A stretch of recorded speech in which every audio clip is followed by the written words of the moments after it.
Boa noite, meu nome é Camila Mendes, eu sou a juíza que vai presidir esse julgamento. Quero declarar abertos os trabalhos desta sessão, pedindo que neste momento a oficial de justiça proceda com a chamada dos jurados sorteados. À medida em que proceder a chamada, eu peço para que o jurado consigne o seu comparecimento, dizendo-se presente. Adriana Quitéria da Conceição, Presente. Joselita Blasques, Presente.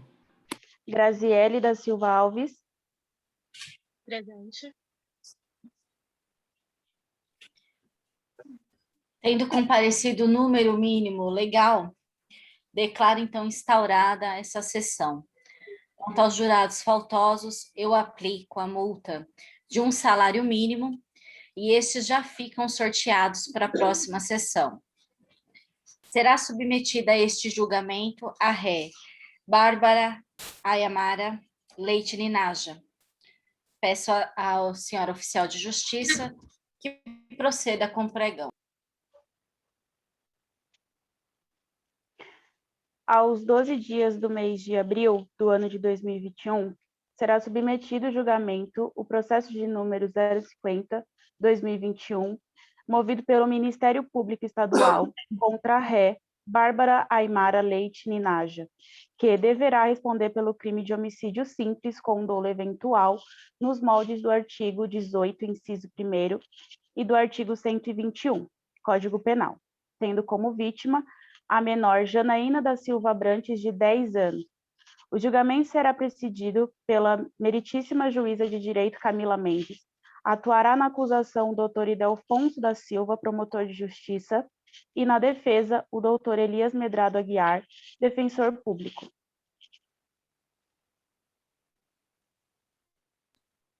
Estando então os jurados sorteados e aceitos pela defesa e acusação, assim como já tendo sido realizado o juramento de que julgarão esta causa com imparcialidade, temos então o nosso conselho de sentença.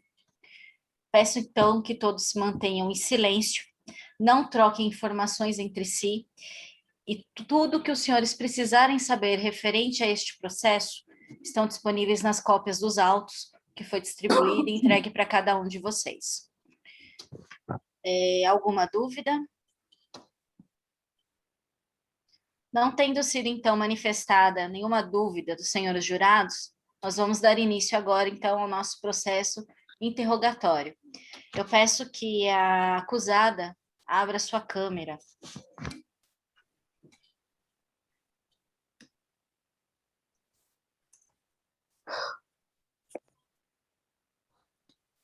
Boa noite, dona Bárbara. Boa noite. Dona Bárbara, eu vou, neste momento, proferir a acusação que consta nos autos contra a senhora, mas antes, eu preciso confirmar se a senhora teve contato e orientações com a defesa. Sim. A senhora tem interesse de responder as minhas perguntas, lembrando que tem o direito de se manter em silêncio e de que não será prejudicada por isto. Quero responder. Então, eu vou proferir a denúncia.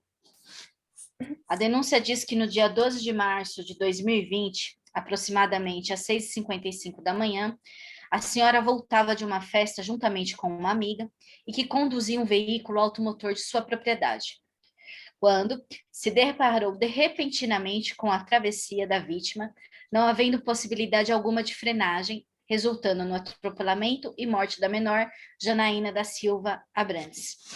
Também constam nos autos, dona Bárbara, que ao descer do veículo a senhora apresentava sinais de embriaguez, posteriormente comprovados pelo teste do bafômetro, e que também dirigia com a carteira de habilitação suspensa, sapato de salto alto e em uma velocidade acima do permitido, considerando que se tratava de uma área escolar.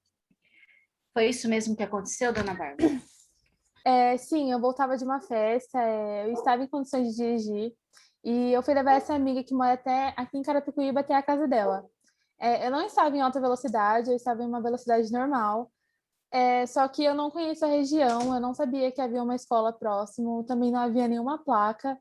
E quando eu fiz a curva, eu fui surpreendida com a criança. Eu tentei parar o carro, mas não foi possível.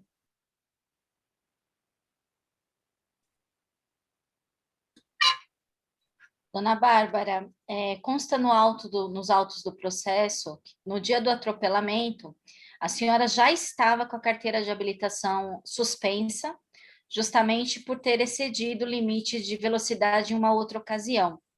E que a senhora também estava usando sapato de salto alto. A senhora confirma isso? Isso, eu pensei que tinha condições de dirigir, porque eu só havia tomado algumas cervejas no início da noite. Então, deixa eu entender. A senhora estava em uma festa, ingeriu bebida alcoólica, mas na hora de ir para casa, a senhora tinha certeza que tinha condições de dirigir. Isso, eu achei que eu tinha condições de dirigir, pois... Isso, eu pensei que tinha condições de dirigir, porque eu havia tomado só algumas cervejas na noite anterior. Ana Bárbara, consta nos autos do processo que no dia do atropelamento a senhora já estava com a carteira suspensa, justamente por dirigir, né, acima da velocidade em uma outra ocasião. E que também a senhora estava dirigindo com um sapato de salto alto. A senhora confirma isso? Eu confirmo que estava com a carteira suspensa, mas não estava dirigindo de salto alto. Eu dirigia descalço quando tudo aconteceu. Dona Bárbara, fora esse processo, a senhora já respondeu por algum outro processo? Já foi presa em alguma vez? Não, eu nunca fui presa. Obrigada, dona Bárbara. A senhora pode desligar a câmera. Dando sequência, se o Ministério Público gostaria de esclarecer alguma coisa? Sim, eu gostaria de esclarecer alguns pontos. Sim, tá ok. Boa noite, dona Bárbara. Boa noite. O fato ocorreu às 6h55 da manhã e a senhora diz ter ingerido álcool na noite anterior dos fatos, correto? Sim, eu tomei algumas cervejas. Ok. A senhora consegue dizer que horas a senhora começou e parou de beber? Eu não me lembro exatamente. Então, a senhora não pode alegar que ainda não estava sob efeito de álcool, correto? Sim, eu me senti em condições de dirigir. A senhora disse que sentia em condições de dirigir, mas devo lembrá-la que o teste de bafômetro apontou um índice superior ao permitido. A senhora também afirmou que estava dirigindo descalço, mas, no primeiro depoimento, disse estar de sapato de salto alto. Por que mudou a declaração? No dia eu estava muito nervosa, estava muito abalada, eu não me lembrava exatamente de tudo.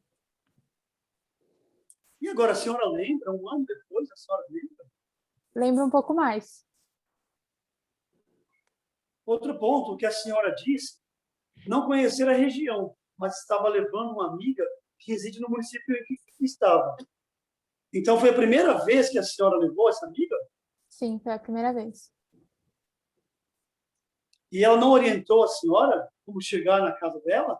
Ela também é habilitada?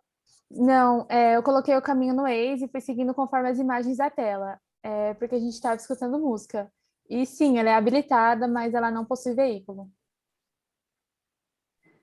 Ok, obrigado, dona Bárbara. Satisfeito, excelente. A defesa pode ficar à vontade. Boa noite, Excelência.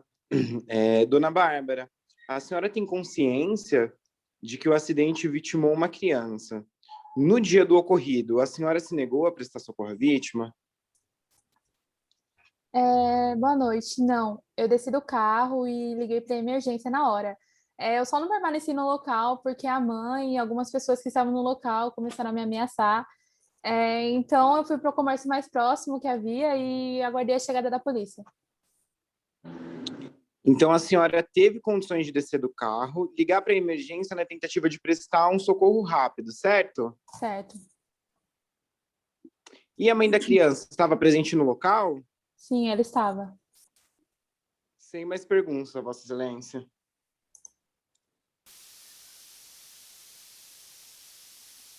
Eu gostaria de saber com o júri se há alguma dúvida referente ao interrogatório da ré.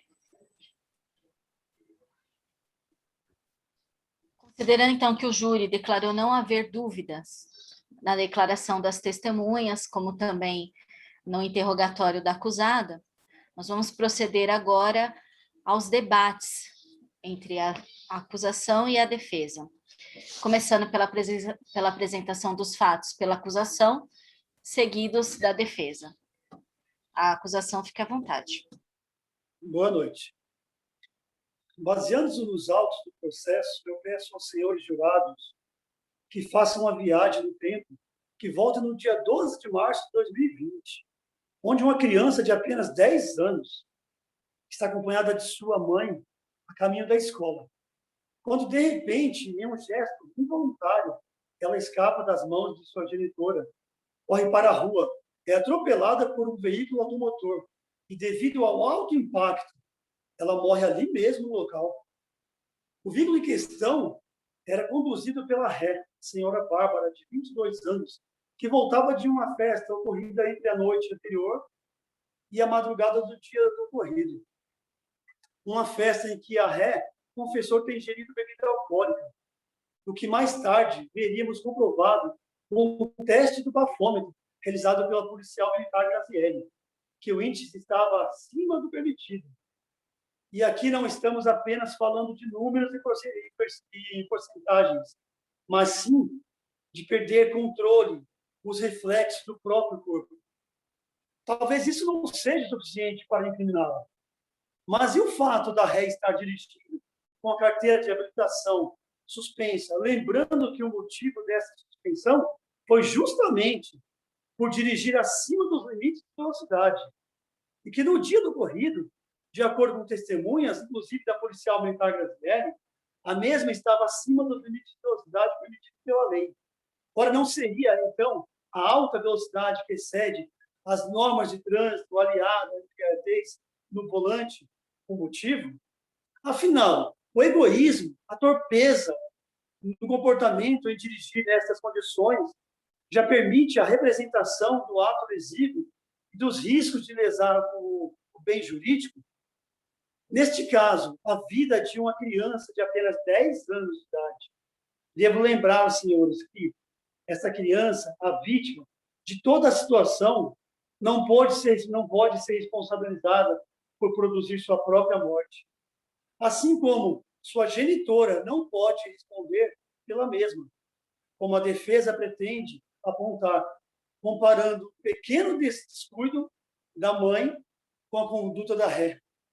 A genitora, que no momento de descuido, sem nenhum antecedente que desabone sua conduta como mãe.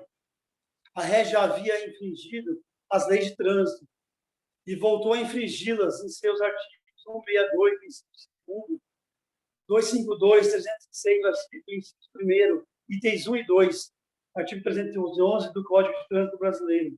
Sendo assim, fica evidente, a ré assumiu os riscos, pois tinha plena consciência de que suas ações poderiam causar um acidente, resultando em sua própria morte, assim como na morte de outro. Entretanto, mesmo prevendo, não procurou evitar. Desta forma, o processo deve prosseguir nos moldes e sanções do artigo 121 do Código Penal, caracterizando o homicídio simples dolo eventual. A defesa pode prosseguir. Após aqui a oitiva da acusação, eu venho refutar a tentativa de dolo que a promotoria aponta sobre minha cliente, porque esse caso ele se trata de uma tragédia não premeditada pela Bárbara. Sobre a acusação baseada no artigo 309 do Código de Trânsito, aponto que nos autos da acusação, contestação arguindo em síntese de ausência de provas do ilícito. Foi uma fatalidade quando a menor escapa das mãos de sua tutora e se depara em frente ao veículo. Afirmo que devem ser improcedentes os pedidos que não tinham como prever esse ocorrido. Neste caso, a batalha ela se concentra no nexo de causalidade.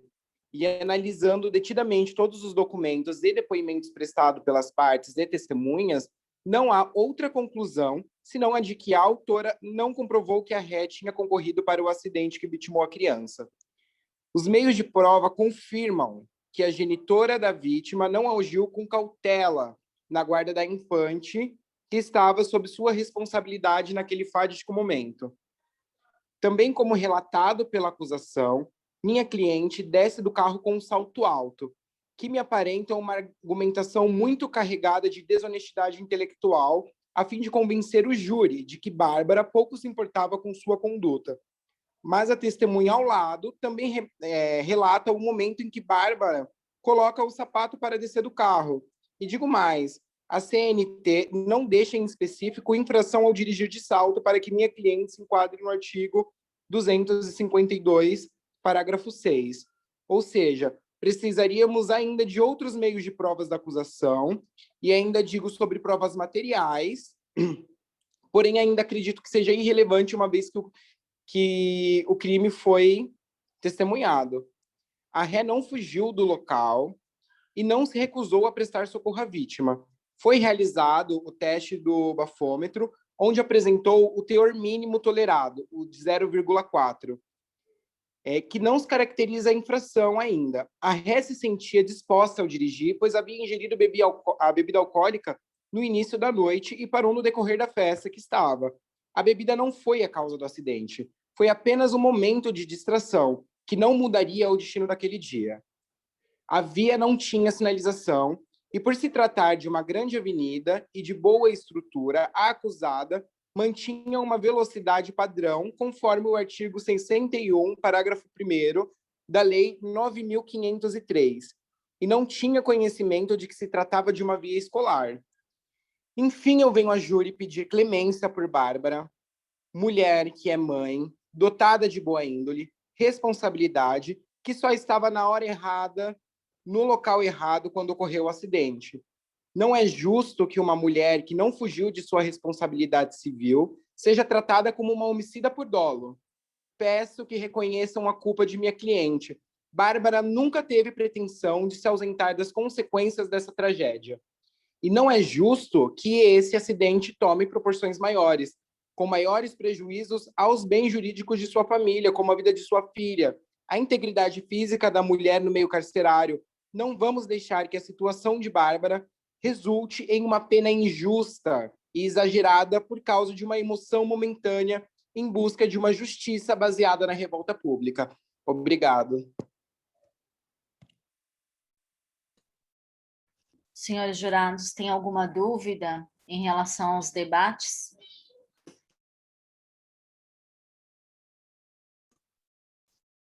Bom, não havendo manifestação dos senhores jurados em relação a dúvidas sobre o que foi apresentado nos debates entre a acusação e defesa, nós devemos prosseguir agora para a votação dos requisitos. Os senhores já estão com as perguntas, basta que respondam essas perguntas para que a gente possa chegar, né, para que possamos chegar numa sentença.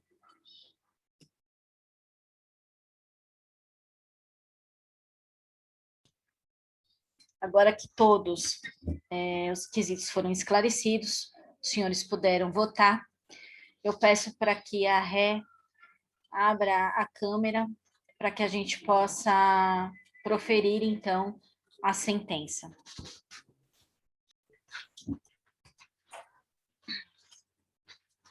Dona Bárbara, a senhora tem noção da acusação que foi proferida contra a senhora.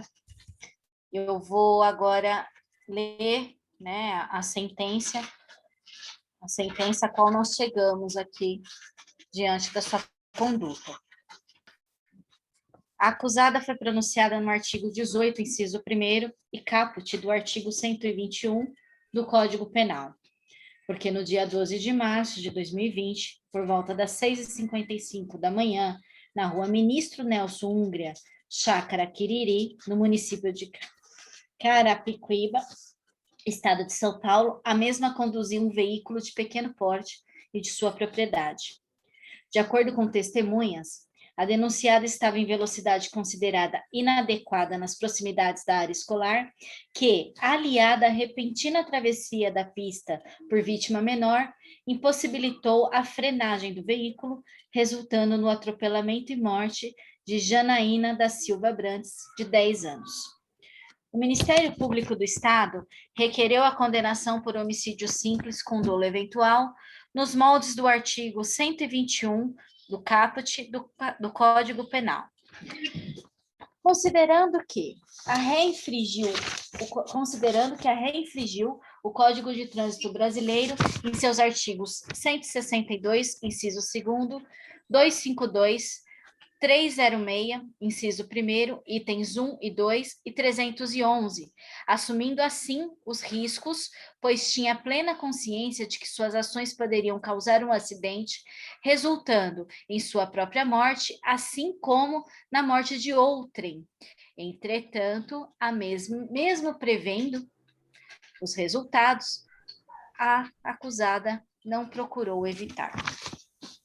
A defesa, por sua vez, pugnou pela desqualificação do dolo eventual, considerando as circunstâncias que levaram à morte da infante como uma fatalidade decorrente de uma série de condutas, dentre elas, a falta de sinalização, a falta de conhecimento do local pela ré, a manutenção da velocidade padrão, conforme o artigo 61, parágrafo 1º, inciso 1º, a linha B da Lei 9.503, como também a falta de cautela da genitora com a infante no momento do acidente. A defesa também pugnou pela aceitação da culpa, considerando que a ré prestou o devido socorro e não se absteve das consequências do ocorrido, assim como pede que considere que não há antecedentes criminais contra a mesma. O Conselho de Sentença, por maioria dos votos, desqualificou a conduta da acusada como dolo eventual, passando a competência para este juízo singular, conforme o artigo 492, parágrafo 2º do Código Penal. Neste caso, estando demonstradas a autoria e a materialidade delituosa, eu classifico o crime como homicídio culposo. Para fim, restará acusada as penas previstas no artigo 121 caput do Código Penal. Entretanto, como a acusada não registra antecedentes desabonadores, eu fixo a pena de 2 anos em regime aberto e a proibição de se obter permissão ou habilitação para dirigir veículo automotor, mas de acordo com o artigo 302, parágrafo 1º, inciso 1 do Código de Trânsito Brasileiro. Dona Bárbara, eu quero que a senhora entenda que essa decisão foi justamente para que a gente não penalize mais uma criança. Tá? Então, por isso que nós estamos tirando aqui a sua permissão para dirigir. Tudo bem. Os jurados têm alguma dúvida? Advogado de defesa, acusação? Então, eu declaro encerrada a nossa sessão.